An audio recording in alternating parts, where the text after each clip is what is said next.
Welcome to the latest edition of TradingView. I'm joined here by Alejandro Zambrano, who is Chief Market Analyst at Londinium FX. How are you today, Alejandro? Very good, sir. And you? I'm very well. I'm enjoying the view after the Brexit debacle and seeing if the markets will settle down. Yeah, quite a surprise actually, especially FTSE gaining the way it did. I think the FTSE 250 as well are gaining quite a bit. Obviously, Bank of England is out today, so we'll see what they do. I think they will potentially cut rates, but we'll see. Are the economics working at the moment? Come see, come sa, as I said last time.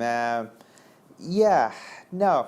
I mean, it's interesting because just even today, we've had people coming on the show saying, since Brexit, there's been no data apart from the non-farm payrolls, and we're just flying blind. There are some stuff which are interesting. Like I've been trading like the Euro Australian dollar. I'm still of the idea that we're going to see a slowdown in the UK and the Eurozone. We're just waiting for that data. And then you have the New Zealand Central Bank and also the Australian Central Bank that could potentially have stopped cutting rates. So, for example, buying the New Zealand dollar has been a good trade over the last 2 months, as well the Australian dollar. In particular, in the Australian dollar, we've seen iron ore prices increasing quite a bit, which is obviously good for the Aussie dollar. And then as well, interest rates actually outperforming European interest rates. Right. So those are. So there's stuff going on. There's some stuff going on, and today, of course, the Bank of England rate meeting, which is going to be interesting. If they cut, we might get a resumption of the downtrend in the pound dollar. Okay, well, let's have a look at some trading views today. See what we've got. This comes from Malik Watts on euro dollar. On the face of it, not much to talk about, really. It hasn't done very much. Yeah, there's not too much here, so I wouldn't really exactly know what's going on here. I remember last week we did look at this, and I think the general view was just to look for this to move down lower, really. It really seems to have found an exact level right on the 200-day moving average, right in neutral, and with no real momentum in either direction. Amazing. That's true. I think what we just need to have a breakout of this range, either to the upside or to the downside. So you obviously have some forces supporting the upside, which is the huge amount of exports that the Eurozone has, and the likelihood that nominal interest rates can't drop much more. And on the other hand, you have what's going on in the U.S., the strong non-farm payrolls, and the potential that maybe a year or so from now, the Fed may look to raise interest rates. But it really, I mean, that would be quite weird and amazing if we have a repeat of that post-July 1997 sequence. Yeah. Initial spike and then. Oh, yeah. Some people like to do that. I don't really focus too much on that at all. Well, I think I prefer it was 1997 because I'd be 20 years younger, so that would help me a lot. But next market, the dollar index from M4. We'll call him Mr. M4. I think that might be the easiest thing to do. Yeah. Dollar index, daily chart, a little bit like the euro dollar, a lot of sideways trading, and then it appears to be some type of Elliott wave on top of that, and a prediction that we may potentially reach the 99 level. Does that make sense to you? That the dollar becomes the least ugly currency in the world?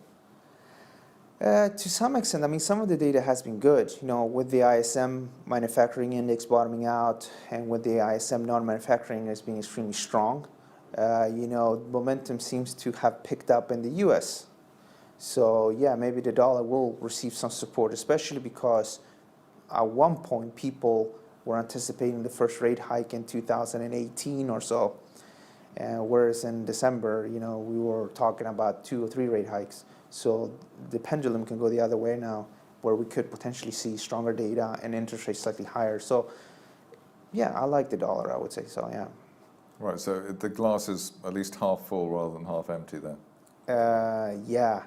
The issue with these type of markets, especially the dollar index, if you look at this, it is just trading sideways. And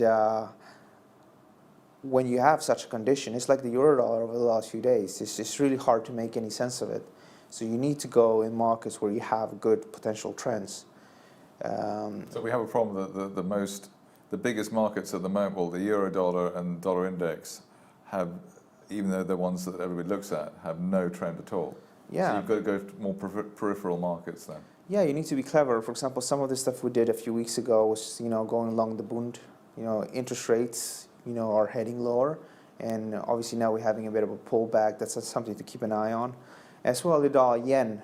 Like, how likely is it that any more stimulus or fiscal stimulus is going to, cause the dollar yen to rise substantially higher from these levels, or more importantly, help the economy?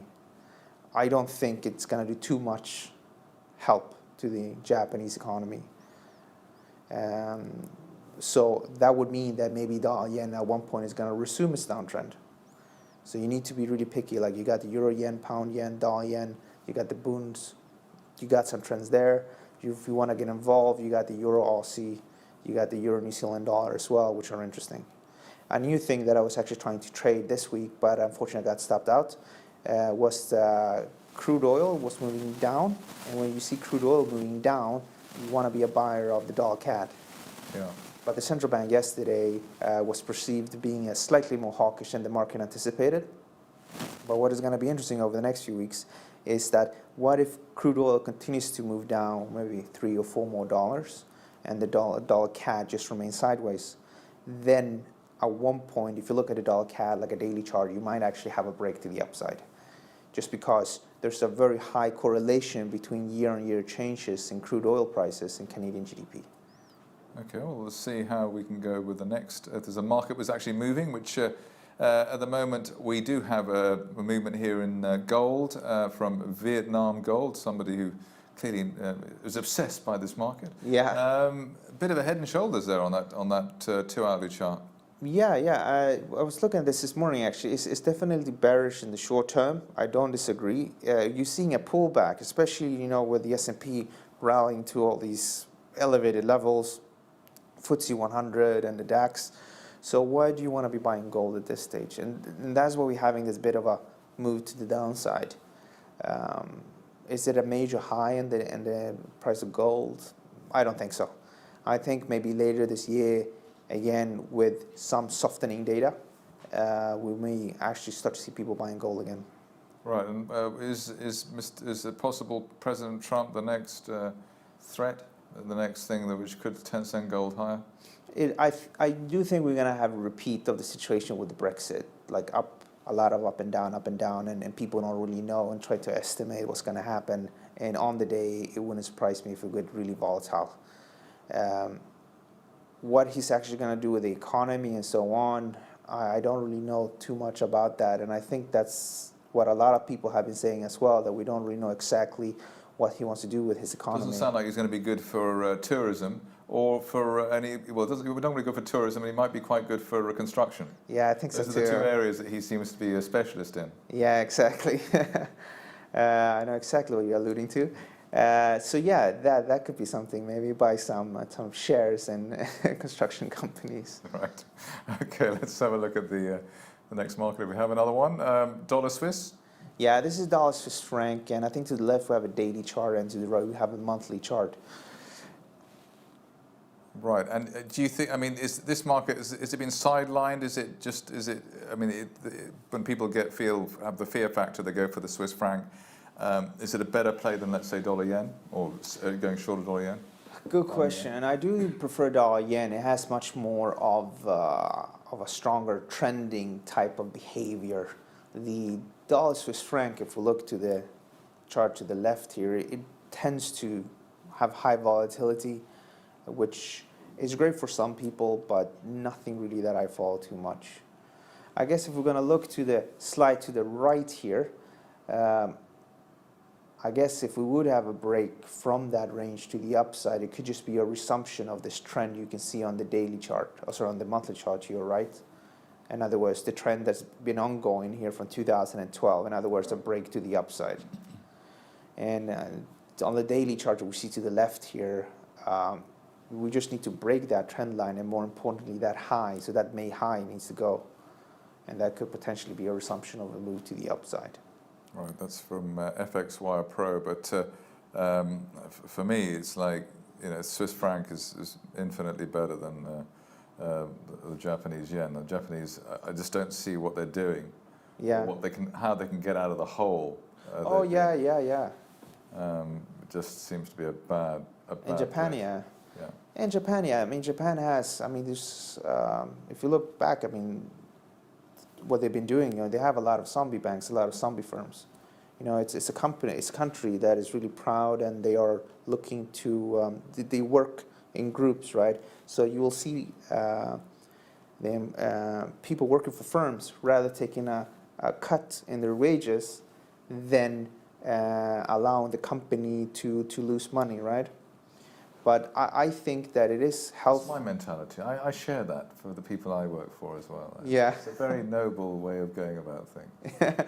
Yeah, but also when a firm can't pay the people they're employing, it's also a sign that you need to change things. And obviously you can change the salaries of your employees and they can accept a pay cut to have their jobs. But it's also, I would rather see the fact that they can't produce returns with the salaries they have as a sign that they should be doing something else. Yes, I would like to see that Royal Bank of Scotland, but it's not going to happen, I think, over any time soon in this country, the zombie bank situation. Yeah, the zombie banks in this country, I mean, I personally think that some of these big banks should have been allowed to close down, definitely. It's never too late, that's what I always say. Well, what's happening now is that they're slowly bleeding, right? And that just causes slow growth and a lot of pain for a lot of people. Instead of having the big banks shut down, and then people go back to studying, or they move on to something else, like they set up a new company. Yeah, like you have. But Alejandro Zambrano, wonderful to speak to you again, Chief Economist at Londinium Forex. Always a pleasure, and we'll see if we can discuss the major markets at a time in the near future. Definitely. Thanks so much for having me. Thank you very much.